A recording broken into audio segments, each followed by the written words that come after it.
So ito nga yung pinaka-itsura ko Marites nung hindi pa nga po namin nagagawa yung DIY. Kadugto nga po ito kahapon na ginawa namin na DIY floating shelf. Mayroon ngang makakapal na kahoy dyan ay sigurado akong kayang-kaya nyo itong gawin. Ito nga kami natagalan ko Marites ang paglalagay nga po ng design dito sa aming floating shelf. Siyempre pagkatapos nga niyaan ay naglinis pa kami ng bahay. Hindi man nasunod yung unang plano namin pero at least maganda nga rin po itong kinalabasan niya. Medyo matagal nga po ito natapos dahil pinaganda pa nga po ito ni Jowa at pinaputi. Mukha nga lang siyang madali ko Marites pero matrabaho nga po iyan. Syempre kahit DIY lang maganda pa rin talaga na mayroon nga pong quality. May masayang nanay na naman nga po at nasunod yung gusto niya. Abay sa tagal ko na nga pong gustong ipaayos yan ko Marites, abay ngayon nga po ay nangyayari na. Pero syempre sabi ko nga sa inyo ko Marites, kailangan unahin nga po yung priority natin ang kumita muna. Dahil hanggat may trabahong papasukan ay papasukan nga muna iyon ni Jowa. Hindi nga po ako nakapag-grocery kaya naman inutusan ko nga muna si Kuya Sian na bumili ng mga kape. Napansin ko kasing alas 7 na nga po ng gabi iyan at alam ko nga hindi na ako makakaalis ng bahay. Lunes pa naman ng kinabukasan kaya kailangan talaga ng stock ng kape. Na lang talaga pagdating sa pamimili ay naaasahan ko na nga po yung anak ko. Lalo na nga po kung hindi nga ako makakapunta ng grocery. Nagkakaroon na nga po ng itsura yung ginagawa ni Jowa dyan. Dikit-dikit niya na nga lang po yung mga putol-putol na dahil kulang nga po kami ng materyales. Na lang kahit papaano ay nagkasya talaga. So ito naman nga po yung pinaka-itsura niya nung malapit na nga rin po iyan matapos. Nilagyan pa kasi dyan sa baba para matakpan nga po yung hindi namin natanggal na kahoy. Lagyan niya nga po ng mga takip yung mga dulo-dulo para hindi nga po makita yung mga butas. Buti na lang talaga si Jowa kahit papaano ay meron nga siyang mga gamit. Nilagyan nga po ng kahoy yung pinakailalim para magpantay nga po sila. Kaya yung binaklas niya nga po na drawer, ayan at magtatanggal nga po siya dyan dahil yan nga rin po yung gagamitin niya. Itatakip niya nga po yan doon sa may ilalim ng salamin para magpantay nga po sila ng kapal. Ay hindi nga po nakalubog yung kabilaang side. O diba bago nga itapon yan kumarites abay pakinabangan na muna.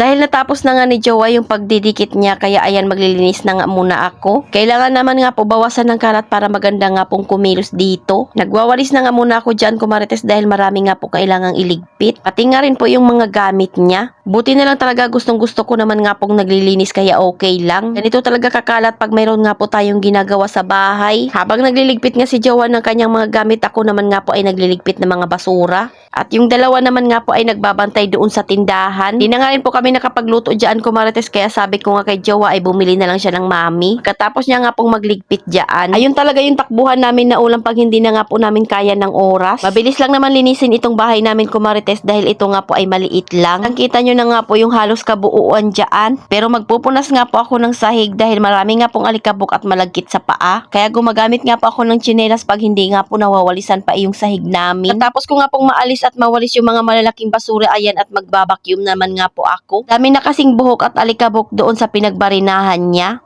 Kaya kailangan ko na nga pong gumamit nito para matanggal po talaga yung mga alikabok. Pan ko talaga yung aming printer para hindi nga po mapasukan ng dumiihan at alikabok. Siyempre, kailangan talaga nating ingatan yung ating mga gamit para tumagal nga po sa atin. Yun na nga po pag yung pinambili natin ay pinag-ipunan lang talaga natin. So ayan at tinuloy na nga ni Jowa yung hindi niya natapos gawin. Kailangan nga pong lagyan ng aging yan para maganda nga pong tingnan. Ayun nga daw po yung tawag sa kanyang ginagawa. Binuklat niya na nga po yung lamesa para nga po mailagay niya dyan at meron nga po siyang pagpapatungan ng kanyang mga ginagawa. Mitan pala ni Jowa ng rugby yung aging na gagawin niya para dumikit nga po iyon. Pinakain ko pala muna siya kumarites dahil anong oras na nga po iyan. Habang pinapatuyo niya nga po muna yung rugby na nakadikit dyan. Pagkatapos niya nga kumain, balik na naman nga po siya sa kanyang ginagawa. Tapos niya nga po maglagay ng aging, pakikinisin niya pa iyan. Hindi nga pwede na ganyan nga lang po ang itsura niyan. Ayan at pinantay-pantay niya nga lang po muna at tatanggalin niya nga po yung mga sobra dyan. Lagyan nga muna namin ng kalang iyan para naman nga po hindi mahulog. Kasan pa bago matanggal yung nakakalang dyan. Lagay na WPC dyan sa gitna kaya hindi na namin nilagyan. Hindi pa rin naman tingnan at wala naman kaming choice. Natapos niya na sa kabilang side kaya dito naman nga po yung gagawin niya. Huwag ka nga lang sa mga ginagawa niya, akala mo ang dali lang talaga. Pagkatapos niya nga pong lagyan yung aging ng rugby, ang next niya nga pong gagawin, pati nga po yung kahoy ay lalagyan niya ng rugby. Kailangan nga munang patuyuin iyan bago nga po ilagay yung pinaka-aging niya. O diba at matrabaho talaga ito kumarites. Pero wala naman nga po siyang choice kung hindi pagandahin iyan para naman maganda tingnan sa mata at maaliwalas. At dahil nung linggo nga namin ito ginawa kumarites, wala na naman nga po kaming pahinga.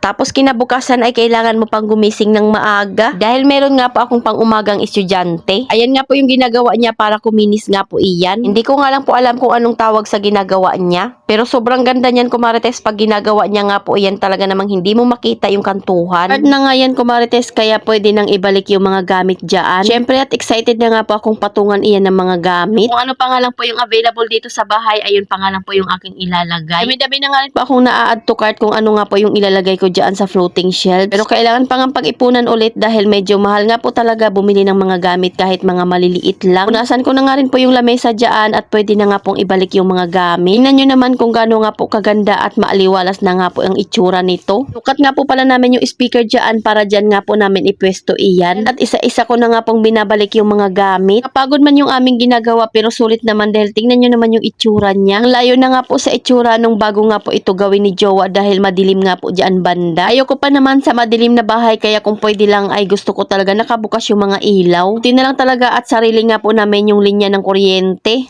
Ano sa tingin nyo kumarites yung itsura ng aming ginawa? Maliwalas din ba sa paningin nyo? Bagay na bagay lang din talaga yung mga kulay na ginamit namin dyan dahil terno nga rin po iyan sa upuan namin. Pansin nyo nga po, pati yung upuan namin ay kulay gray iyan. Talang ayos lang ito kumarites pero alam ko nga pong madadagdagan pa iyan ng mga nakalagay dyan sa floating shelves. Yun ayan nga lang muna dahil wala pa tayong budget. Meron na nga rin pa ako mga parcel na parating para nga po dito. Doon ko nga po iyon ilalagay sa taas ng salamin para hindi naman nga pong boring. Nalagay pa sana ng floating shelves doon sa ibabaw kaso sabi ko nga po didilim nga po yung pwesto na iyan. Kaya lalagyan na lang namin ng painting para naman maganda tingnan. Siyempre yung mumurahin lang yun, kaya lang natin ng budget.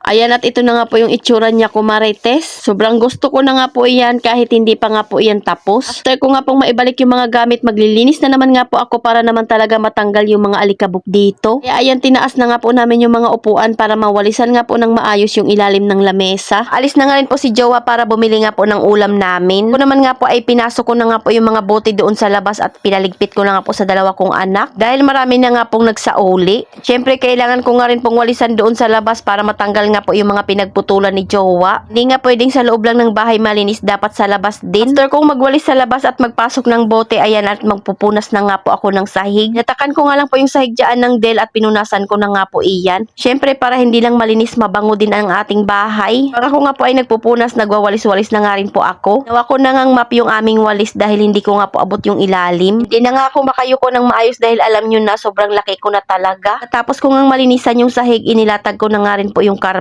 At sinunod ko naman nga pong ayusin yung mga upuan. Nag-suggest nga po sa akin kumarites na pagpalitin ko nga po yung aking mesa. Kaya nga po ng printer ay doon ko banda ilagay sa pinto. At yung lamesa naman nga po ay dito sa harap ng salamin. Hindi nga po pwede iyon dahil pwede nga pong mabunggo ng pintuan yung aking lagayan ng printer. At pwede pang mahulog dahil daanan nga po ito. Kaya sakto lang siya talaga dyan para hindi nga po siya nagagalaw-galaw. Tingnan nyo naman at ito na nga po yung final look kumarites. Ayan at malapit na nga pong mag-alas 10 bago kami matapos. Di pa nga po nasisit ni Jowa yung oras dyan sa speaker kaya naman ayan at hindi nga po tama iyan. Syempre habang kami nga po may ginagawa ayan at nagpapasounds nga po ako. Gandang-ganda na nga po talaga ako dyan at kontento talaga ako dito sa bahay namin kahit maliit. Kaya kahit masikip nga po yung bahay namin gusto ko rin naman magandang tingnan. Dahil syempre hindi rin talaga maiwasan ng mga viewers natin na magsabi na masikip. Ano na nga po yung banda doon sa kusina. Kaya hanggat maaari ayaw ko nga pong may mga nakalabas na gamit. Kung ano lang yung mga ginagamit at yung maganda tingnan ayun nga lang po yung nilalabas ko. Dahil ayaw ko naman nga pong magmukhang crowded itong bahay namin. Pero hindi nga rin maiwasan kumarites na magdagdag ng gamit dahil marami pa talagang kulang dito. Lalo na nga po yung banda doon sa kusina namin. Dahil tapos na nga kami dito kumarites at meron na naman nga po akong pinag-isipan na iaayusin nga po dito sa bahay namin. Ito na muna sa baba at bago nga po kami lumipat doon sa taas. Di kasi kaya ng budget at oras pagsasabay-sabayin nga po yung paggawa dito. Kaya unti-unti lang talaga hanggang sa maging maayos na. Hindi naman kami nagmamadali dahil ini-enjoy naman naman namin yung aming ginagawa. So, ayun lang muna kumarites. Salamat sa panonood. Follow for more. God bless us. At sana i-share nyo na nga rin po itong aking video.